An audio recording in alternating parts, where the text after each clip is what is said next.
Bonjour de Maître C. Mohamed. Alors nous allons parler encore de la gestion d'un atelier de couture. La gestion d'un atelier de couture, eh bien oui, il y a beaucoup à dire là-dessus.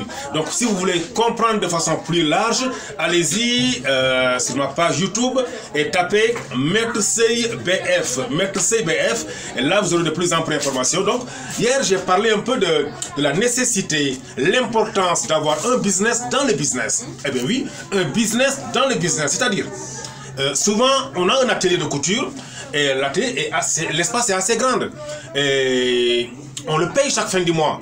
Bon, même si on ne le paye pas, en tout cas, l'espace est là pour que tu puisses l'exploiter. Donc, il faut essayer de trouver un endroit, même si c'est une petite vitrine de 1 mètre carré, et expose là-bas des choses que tu peux vendre en même temps aux clients qui viendront là-bas. Parce que l'objectif, c'est de ne pas se limiter seulement à un seul source de revenus. L'objectif, c'est de ne pas se limiter seulement à un seul source de revenus, parce que c'est pas prudent. La couture, il y a des moments où ça peut monter, ça peut descendre, ça peut marcher comme ça peut ne pas marcher. Par exemple, la période du 20 jusqu'au 25 est la fin du mois. Dès que le mois est loin, comme on le dit chez nous au Sénégal, where we sorry, c'est-à-dire le mois est loin. Il y a des périodes où vraiment l'entrée d'argent est minime. Donc il est important, il est nécessaire. Et ça, les salons de coiffure ont compris ça depuis longtemps. Les salons de coiffure ont compris depuis longtemps qu'il ne faut pas se baser seulement sur la coiffure, mais dès que la personne rentre, il doit trouver d'autres choses qui peuvent l'intéresser éventuellement. Des choses qui plaît aux femmes, quoi. Ça peut être des coiffes, ça peut être des parfums, des choses, enfin bref. Débrouillez-vous pour avoir dans le business d'autres business. Parce que les bénéfices que ça va générer, ça peut servir.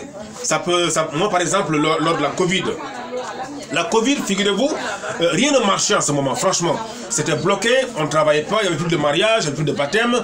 Les événements, c'était trop limité. Et moi, en tout cas, l'autre business parallèle que je faisais, ça m'a permis de combler quand même pas mal de choses, quoi. Non, j'ai pas eu de problème, franchement, en toute sincérité, parce que j'avais prévu ça. Bon, moi, j'aime anticiper. Et je vous conseille à tout le monde. Si vous pouvez le faire, en tout cas, faites-le. Ça va vous éviter des problèmes d'argent parce que comptez seulement sur la couture.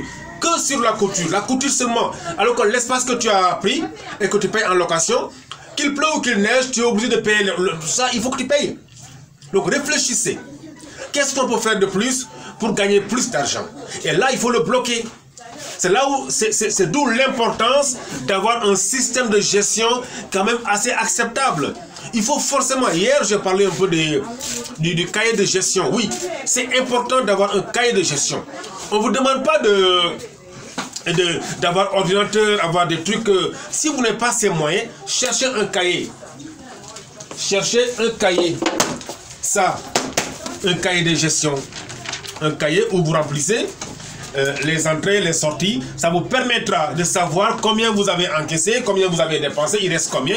Enfin, avoir le minimum de gestion acceptable, quoi. On peut créer des systèmes simples qui peuvent vous permettre de suivre un peu l'évolution de l'atelier. Parce que l'avantage de ça, c'est que ça peut vous permettre de savoir combien de tenues vous avez cousu, combien de tenues hommes, combien de tenues femmes, et quelles sont les catégories les genres de tenues qui sont plus rentables, et les dépenses que vous faites. Enfin, ça vous permet en tout cas d'avoir la main sur ton atelier, ton entreprise, quoi.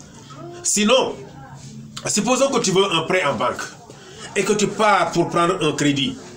Mais sur quoi ils vont se baser pour savoir que tu peux payer la dette que tu veux prendre là-bas? Sur rien du tout. C'est pour dire que il faut que nous arrêtons de vouloir travailler, répéter les mêmes choses, les mêmes bêtises, les mêmes erreurs que nous, nos aînés, ont fait. Parce que de plus en plus, il y a des gens qui le savent, qu'il faut s'organiser. Mais beaucoup, en tout cas la majeure partie des couturiers, la majeure partie des chefs d'atelier, se limitent seulement qu'à la couture. La couture seulement, c'est bien les prêt-à-porter. Bon, c'est bien tout ça, quelques tissus, mais il faut vendre autre chose dans le business, créer d'autres business dans le business. Et ça, c'est vital. Ah ben oui, c'est vital et c'est très important. Parce que, voyez-vous, exemple, je vous donne juste un exemple comme ça. Un jeune couturier qui vient de commencer. Les choses peuvent marcher, bien sûr, parce qu'il est jeune, il travaille, il est dynamique, il a la force. Voilà, ça travaille, quoi. Mais les bénéfices qu'il gagne, ça peut lui suffire, lui. Ça peut même rester. Mais attention, quand c'est comme ça, d'habitude, on a une copine. Si c'est un garçon, il a une copine. Et il y en a même qui se marient très tôt. Et une femme mariée, attention, les dépenses, les charges, ça s'augmente, quoi. Donc ce qui suffisait à toi seul ne suffit pas pour toi et ta copine ou bien ta femme. Et d'habitude, très souvent, en tout cas, 1 an après, bon, l'enfant est là. Ça fait 3 bouches à nourrir, les gars. 3 bouches à nourrir. Donc il faut savoir anticiper. Avoir un petit business dans le business. Créer un endroit dans l'atelier qui te permet d'avoir d'autres sources de revenus. Comme ça va vous éviter. S'il y a des problèmes de sous, rapidement, tu n'as pas besoin de courir de gauche à droite, aller chercher un tonton, une tantine pour aller prêter de l'argent de gauche à droite. Ça peut vous éviter ça. Si ce n'est pas des sommes vraiment très grandes, quoi. Donc, première chose, réfléchissez déjà sur qu'est-ce que vous pouvez faire en même temps dans l'atelier, en plus de la couture. Pas besoin de le faire ailleurs, mais faites-le dans l'atelier, 1 mètre carré, ça suffit largement, quoi. Deuxièmement, débrouillez-vous pour avoir un système de gestion assez simple et pour comprendre, parce que si tu n'as pas ça, c'est mieux de fermer, parce que tu vas tomber. Parce que ça te permet de savoir, de faire le bilan. Même si ça marche, tu le sais, ça ne marche pas, tu le sais. Si ça commence à pencher et que les choses ne marchent pas, tu le verras, quoi, facilement. Ça te permettra de redresser la situation pour mieux avancer. Mais si tu ne l'as pas, tu n'as pas un cahier de gestion, tu n'as pas quelque chose où tu peux... Non, tu avances aveuglément. En fait, tu vis au hasard. Et ça, tôt ou tard, tu vas tomber. Donc, gars, tu vas tomber. Il n'y a même pas marche, quoi. Ça, on ne t'a pas waqué. Et quand c'est comme ça, souvent, ça marchait beaucoup et que ça ne marche plus, on ne sait pas. On se remet pas en question. On fait pas une autocritique. On ne revoit pas sa façon de travailler. Mais on essaie de voir, on met dans la tête souvent que est-ce qu'on ne va pas jeter un sort? Est-ce qu'on ne m'a pas waqué? Est-ce que est-ce que quelqu'un ne m'a pas mis les bâtons dans les roues? Il faut que j'aille rapidement voir chercher des choses pour quand même que ça marche. Aller voir le charlatan, aller voir le pasteur, aller voir l'imam. C'est bien tout ça. Mais c'est toi d'abord. C'est toi qui es responsable de ton business. Donc réfléchis. Parce que si tu veux avancer, il faudra changer de méthode, quoi. Parce que moi je ne comprends pas. Il y a des gens qui ne changent jamais de méthode et ils veulent avancer. Tu fais la même chose et tu veux avancer. Non, c'est pas possible. Quand tu vois que ça va pas, ça ne marche pas, revois ta façon de faire. Corrige ta façon de faire.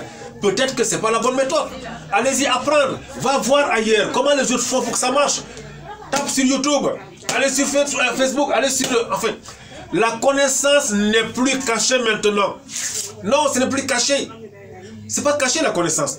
Même si... Viens nous voir, nous. Appelle-nous ou bien cherche mon numéro WhatsApp, c'est le 70 18 69 28. Venez nous voir. On va te montrer des méthodes simples qui peuvent te permettre de garder l'œil et de suivre carrément l'évolution de ton entreprise, de ton atelier de couture. Et il n'y a pas de raison que ça ne marche pas, ça va marcher. Donc les gars, arrêtons de travailler comme au 20e siècle. Nous sommes au 21e siècle, donc cherchez à vous perfectionner dans tous les domaines. Cherchez à apprendre comment les autres font pour que ça marche. Parce que c'est possible. Ça marche pour eux. Pourquoi ça ne marche pas pour toi? Il n'y a pas de raison, les gars. Allez, c'est ce que j'avais à dire aujourd'hui. Et je vous souhaite un bon lundi. C'est lundi, moi j'aime bien le lundi. Donc, parce que je suis bavard, j'adore le lundi, moi. Allez, prenez bien soin de vous.